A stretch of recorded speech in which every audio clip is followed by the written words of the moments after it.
राम राम।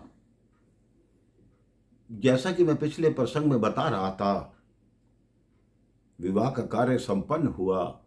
कई दिन रुकने के पश्चात अब सीता जी की विदाई की तैयारी होने लगी। सारे नगर को पता लगा कि सीता जी की विदाई होनी है। सबसे कठिन कार्य होता है मेरे भाई बहन, जिस जिगर के टुकड़े को आपने बचपन से पाला, उसको संस्कार का खजाना दिया, उसको अपने हाथों से किसी और को सौंप देना कोई आसान बात नहीं होती। ये बात वही समझ सकता है जिसके घर में पुत्री हो कि पुत्री की विदाई कितनी कठिन होती है। कहते हैं इतनी घातक ठेस लगती है मेरे भाई बहन कि सहन नहीं होती। जनक जी जैसे सहनशील राजा खंबा पकड़कर रो रहे हैं। कहते पुत्र महान बनता है तो एक कुल का उद्धार करता है, लेकिन अगर पुत्री महान बनती है तो दो कुलों का उद्धार करती है। जिस कुल में जन्म लेती है उसका भी उद्धार करती है, और जिस कुल में ब्याह के जाती है उस कुल का भी उद्धार करती है। सांसारिक दृष्टि से देखा जाए मेरे भाई बहन, तो आज हमारे समाज में जो स्त्री है सदैव से किसी न किसी के पराधीन ही रहती है। बाल्यकाल होता है तो बड़े भाई या पिता होते हैं, वो उसके साथ टोका टाकी करते हैं, यहाँ नहीं जाना, यहाँ मत खेलने जाओ, इसके साथ मत खेलो, ऐसे रहो, ऐसे वस्त्र मत पहनो। जब विवाह हो जाता है तब पति के अधीन हो जाती है, ऐसे स्थान पे मत जाओ, इधर मत जाओ, उधर मत जाओ। जब वृद्धा हो जाती है तब संतानों के अधीन हो जाती है कि माँ आपको कुछ नहीं पता, आपको क्या ज्ञान कि आजकल का जीवन कैसे चल रहा है। एक स्त्री ऐसी है मेरे भाई बहन, कभी नहीं कहा जाता कि ये लड़की का घर है, हमेशा कहा जाता है कि ये तुम्हारा मायका है, ये तुम्हारा ससुराल है।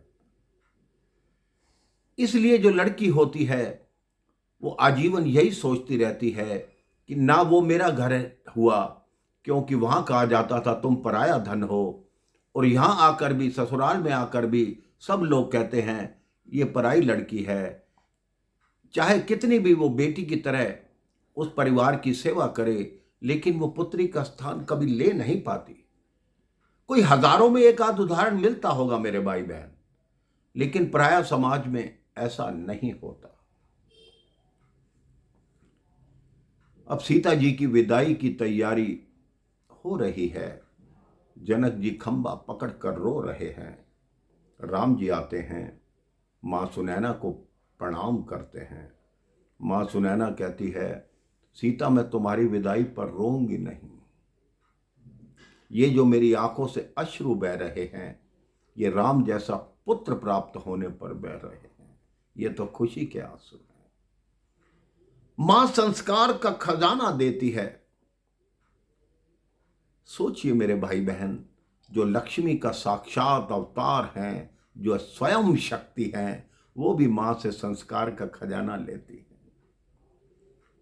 कि अपने ससुर को पिता समझना, सासों को मां समझना, छोटे देवर को भाई समझना, पुत्र समझना, पति को सदैव परमेश्वर समझना। मां सुनैना संस्कार का खजाना देती है। अब जनक जी के पास आते हैं। जनक जी को प्रणाम करते हैं। कहते हैं बेटी तुम जा रही हो, तो सीता जी कहते हैं मैथिली आपसे दूर जा रही है, लेकिन मैथिली के मन से मिथिला कभी दूर नहीं होगे पिताजी। इस मैथिली के मन में मिथिला की मिट्टी का जो खुशबू है वो सदैव बसती रहेगी। मां को कहती हैं मेरे पिता का ध्यान रखना। वो कहते हैं पुत्री तूने मुझे धन्य किया, जो मुझे अपना पिता बनाने का गौरव प्रदान किया। जनक जी भली भांति जानते हैं मेरे भाई बहन कि ये पुत्री कोई साधारण पुत्री नहीं, ये शक्ति का अवतार है। क्योंकि जनक जी इतने बड़े ज्ञानी थे, उनको तुरंत ही ज्ञात हो गया कि जो धरती से बीच में दबे होने के बाद भी साक्षात देवी के रूप में प्रकट हुई है, ये साधारण कन्या नहीं हो सकती। इसके पश्चात विदाई में क्या क्या हुआ, ये मैं आपको